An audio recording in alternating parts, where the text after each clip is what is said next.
could actually get in. Yeah. Who finally got in, and who was, once they realised how deep you were? Yeah, so probably my brother. But the thing is, in football, I could keep him at bay. Do you know what I mean? I could say, oh, I'm tired, I'm training late. Do you know what I mean? So I could keep my family off because I knew if I was around them too much, they would pick up on it. And I didn't want that. Like, I didn't want to ask for help. I was too, I don't know what you want to call it. Proud, too proud. yeah. Too proud to be like, no, I'm not struggling out. So sign of a weakness. So, I didn't want to. And I remember a couple of times my brother then said, Aaron, what's wrong? Like, what's happening? Like, come stay at my house for a few days. And I eventually did. And then, to be fair, I wasn't going training, and that's when the doctors finally came in. So, I think about situations I went through in my career, and I actually ended up seeing a sports psychologist. yeah. You probably know, remember Bill Beswick? Yes. He worked with England, so I didn't really know sports psychologist. It wasn't part of the game, and it was frowned upon. I didn't hide it from anyone at the club, really, but I didn't make a big song and dance about it. But I used to see him 3 or 4 times a year, and it wasn't so much that I had huge problems. It was just, from a football point of view, I was putting that much pressure on myself to perform. Yeah. And I always remember we played a game in the Champions League away in Atletico Madrid. So we're winning 1-0. I'm organising the defence, and last minute I made a mistake for a goal. 1-1, it was only a group game, and then I'm in the airport, and I'm like, this can't go on. I can't keep punishing. I'm like in the airport thinking, like, this is like the worst thing that's ever happened. Yeah. And I was like, I can't keep putting myself through this. And I remember being in the airport and getting his number and texting him and ringing him before we got on the flight thing, and I've got to see someone. And this wasn't, without blowing my own trumpet, you have ups and downs in your career, but this was probably me at my peak, this Benitez area. But because I was at my peak, I felt like I couldn't have a bad game. I felt like if I have a bad game, we drew. We drew Atletico Madrid. We should win. You know, I had to see him 3 or 4 times a year, and go back to sort of that situation with you, with Sean. You've been there and been through it.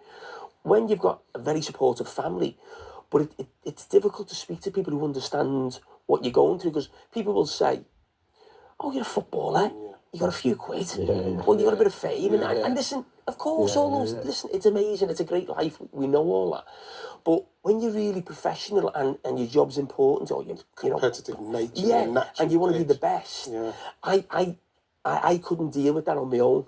I needed someone who understood, for me, basically, to get things off my chest, 2 or 3 hours one afternoon every couple of months, just to see where I'm at. You know what I mean? Did you ever see psychologists? I found it a bit of Chelsea and a bit of, obviously, England, and the second time at Man City, they would come in, we would get to speak to them. But I actually found that harder. I found it easier just like if Dad called me and said, how you doing, my boy? How's my son? I found it easier to like just say like, well, I'm struggling with this, or I'm going through that. I think the older I've got, I became more closed in terms of what's going through my head. If somebody didn't ask me, I'll just think I can just battle through it all on my own. Pretty similar to Aaron, but now I'm an open book, and that's thanks to people like Aaron and other people that's gone through it. That's saying like, talk, get it off your chest, because there's more people in the world that may be able to help you solve those little problems to get you back on the right track. You know, the thing with it as well, Jamie, even with us, we mess around, we do, well, I wouldn't say we mess around, but we do stick to football, we do, and then what happens is that I get a lot of people come back and they say things like, right, you just continue to be yourself, you know, vulnerability, you know, because people take the piss because, oh, here we go, another sad story. They call me Gandhi or something like that, which, sorry. Which, you know what, no, but the thing is, it's funny. It's funny, but what the message, what I would like to give people is, you can't change it. I cannot change from the fact that I can cry at a film, or I'm vulnerable, or I'm emotional, because those just come out, and that's what my life is. That's how it is for me. And so what I would try to encourage people to do is, it doesn't matter when people are saying those things. Yeah. As long as you're being yourself and you let it out, there's always people going to gravitate towards you because they can see that you're just like them. Honestly, one of the best things you can do is speak.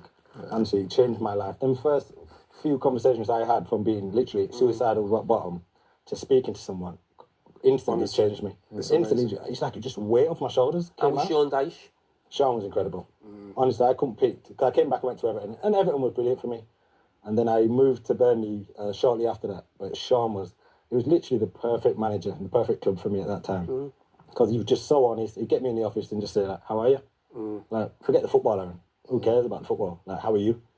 And I needed that, and I'd be like, yeah, I'm all right. I've had a few bad days, because people think I came back and just went like that, and now you're back to football. I was having loads of days. Like, it was like that coming back. And Sean was brilliant for me. There were days he'd be like, if you need a couple of days, I'd stay at home. Unbelievable. And honestly, that was... You know, Stan Turner at Burnley, for me. Stan Turner at Burnley, and plus the lads. I kind of went full circle, but by the time I went to Burnley, you know, started at that kind of level. Obviously, it was lower level than Burnley, but the facilities were like that. And so you kind of go round, and then I ended up there with a manager like Stan, who, it was in this time, I was getting proper counselling. I'd come back down to London, get the counselling, but it was someone like Stan that I could go to Stan's house and just sit down and talk to him about things, everything. And then when you come out of it with the therapist, wonderful lady I used to go and see, you do feel like, wow, you genuinely feel like something's lifted off you. I cannot, you know, I know it's not cheap to get that kind of therapy, but it's the kind of thing, if you're able to get to speak to somebody who knows exactly what they're talking about and how they're going to help you, and let you answer the questions that you feel like. When I first used to go there, I used to say, you're telling me answers, I already know them. And she says, yeah, that's right, but I've got to reaffirm it to you. Yeah. You've got to understand. You know the answer, but you're still coming here. But you still need to speak about it. You need to speak and get it off your chest so you can move on to the next bit. Yeah. I can't stress how important it is to speak to people. You don't have to go to a therapist to. It's just them conversations. It's just them conversations. And then what happens is that you've got to be careful again, James, of like people say, "All right, keep going. Don't worry about people taking the piss." Is that you've got to not change from what you're doing because you're on this journey of trying to go to a space where you are feeling good. Yeah. You don't want to go back in there. You want to better yourself. 100%. You know? Is football in a better place? I mean, you've been through it. I mean, I think we all agree it is in a better place to deal with situations like this. Do you think there's any more that can be done, Aaron? Like I said, it's improved. I still think there's more to be done. Like I said, since I've come out of football, I'm still having conversations with players who are not sure who to turn to. Like I said, there's therapists in clubs now. Most of the top teams anyway, some of the bigger clubs, so to speak, have somebody in there. But I know some of the players are still quite not sure whether to go sit. Do you know what I mean? Like, can I go sit in this guy's office? Will I get picked at the weekend if I go tell him I'm struggling? Yeah. And I just think we need to normalise these conversations more. Like, the same way, Carrie, you know, we'd go into the physio, say, oh, my hammy's tight, or my back. We won't go in and go, I'm struggling here with my head, doc. Do you know what I mean? Because you're thinking, I'm not going to play at the weekend. Yeah. That's exactly it. I think we've got to get to there where players feel a lot more comfortable. And I don't think we're there yet, but it has improved. But I still think there's a lot to be done. Do you think the person you'd go to then is almost got to be separate from the staff or the manager? Because the worry is, I'm not going to play. I mean, when you go and speak to that individual, is it almost got to be... It feels to me as if that individual should almost be part of the players rather than the staff as such. Yeah. Because he's obviously... You're speaking to him in confidence. Yeah, no, it's a good point, and I think that. But you're speaking to him in confidence, but it's just like, you know, football buildings are. He sees you walking into that building, and the gaffer's like, "What did he come to see? What do you know what I mean? Cost, is he all right?" And players feel that. So I think it has to be. I think it has to be separate. I'm not sure which is the best way to go about it, but I think it's going to have to be separate. I think just for players to feel more comfortable, especially like I said, the players I've spoken to recently, they're still not feeling that. They still feel that they're not that comfortable. You could see it though. Can you imagine, Jamie? If especially if you're going for something, the manager needs you. And then you, as one of the top players, say my head's not right at the moment. You know what I mean? Yeah. And the doctor, whoever it is, comes, and this is the scenario I'm trying to paint. So Aaron will go and say, I don't feel good, but Aaron's been blasting and doing well, and then the doctor goes and said, maybe I don't think you should play him this weekend, and because he's got no physical ailments. That manager's going to be thinking, well, so how long is this going to happen for? Because I need him. Then all of a sudden he could come in out of the blue and he's not feeling good.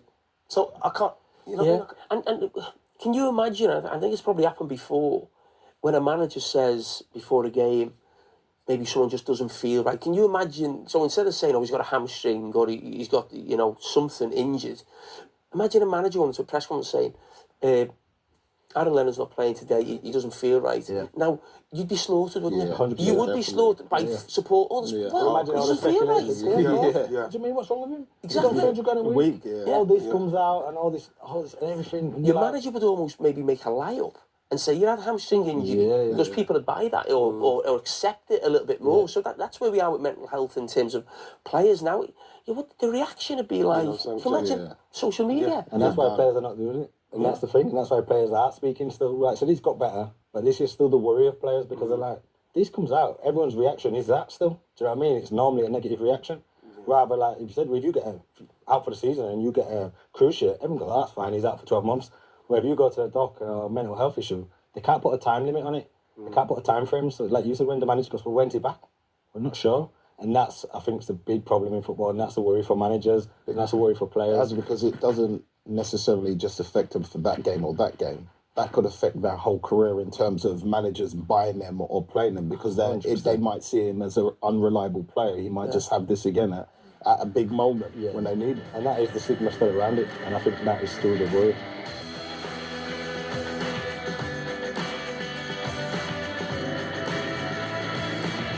What's good about Sean as well is he's a very good listener. I know I didn't give that to you. You're always kind of chilling and just listening. Yeah, because I think it comes with when I was like first at Forest. Because remember, Bradley was just out there, and I was quite shy and reserved. So from a young age, I've always just tried to pay attention to people. And I think now I've got to where I am now, with all the ambassador work that I do, where I'm all over the place, so many different people are speaking to me. So I had to find a way to give everybody the time and be able to have a decent conversation and not make it feel like it's a chore, because it's not a chore. So I've actually improved as I've got older in terms of that. But I just enjoy listening to people and having a decent conversation. It's because it's not always about a small conversation. This person might be saying something small, but in fact it might be deeper rooted. If you're listening, if I'm actually listening, I can kind of give them an answer, maybe as short as they want it, but it makes sense to them, which helps them out.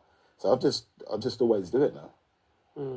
Aaron, obviously there's going to be a lot of people watching and listening to this. I mean, what would you say were the big things that really helped you, get over the situation you found yourself in? Speaking out was one of the best things I did. Going to speak to, like I said, it doesn't have to be just a therapist. Just having them conversations. It might be a friend. It might be a stranger. Like literally just speaking out, like I said. And just looking at yourself. Take that moment to have a look and actually say, how do I feel? How am I actually feeling? Do you know what I mean? We get caught up, especially in football. It's just focus on the next game, focus on the next session. Just actually take that moment, take that 10 minutes, maybe a day, just to have a look and say, actually, how am I actually feeling myself? How am I feeling within myself? And them little moments are so important to monitor. Like you said, sleep's a massive one. How are you eating? Are you hydrated? Are you exercising? Even if it means going for a walk, these things are just vital for your mental health. When you're speaking to people, do you feel you're getting that message across? Are people listening? Yeah. I think so now. I've had so many people come up to me, either in the street, in the gym. I've had so many open, honest, raw conversations. And I feel as if people are listening. Does that make you feel good inside as well, that you've got to a place where they'll come to you because they know your situation? And then when you speak to them and tell them and they leave, does that make you feel good as well? Honestly, there's no better feeling. Honestly, Wow. the messages I've had from speaking and having these conversations and open conversations and speaking with people, there's no better feeling than helping someone. There's no better feeling, because like I said, I've been in that place and you won't wish it on anyone. And if just that conversation could change their life or that moment or their family's life, honestly, it's the best feeling. And I'm saying, honestly, just go and speak to someone. Yeah. You'll feel so much better. And the main thing for me is to catch it early on. Right. If you catch it when the first signs, or maybe you're not sleeping, you're not feeling good, have a little look at yourself. Maybe go and speak with someone then, rather than letting it get down to that really difficult start, because then it's a long road back. So if you can catch it on the first early warning signs, it'll change your life. But honestly, just have these conversations is one of the best things you can do. Something, Aaron, just listening to you, and it's very inspirational listening to you with what you've been through. You're like showing your vulnerability. Yeah. It's something like you say, like even just listening to you say there, please speak to people. And I hope people are listening, because it's not easy. Yeah. It's not easy, especially in what we do in our world. So I can imagine what it's like for guys out there as well in their world. It must be just as tough to try and seek it out. But for you, my friend, showing that vulnerability and emotion it's inspiring. I appreciate that. I really admired what you've done up to this point, my friend. I really do. Cara Movember is coming up. I've been involved with Gillette and Movember for a number of years now. It's incredibly important to me. I'm really pleased to invite Corey and Ryan here Corey, okay. Hi, mate, you okay? to chat about how amazing they do every year with Movember. Got nothing there to shave for. I know, what are you going to shave? How we doing, fellas? Really good. Really, really Nice good. to be here. You feeling More good? bros. Like I know. Yes. It's getting ready to go. Nothing there to go, isn't it? So come on, tell us about the story. Yeah, so we are obviously Corey and Ryan from Merton Bridborough. You any good? I'll leave Questionable. That. I'll leave that. We're going to our 5th campaign as a team, and we've raised over £30,000 for Movember. So tell us why you support Movember, fellas. I grew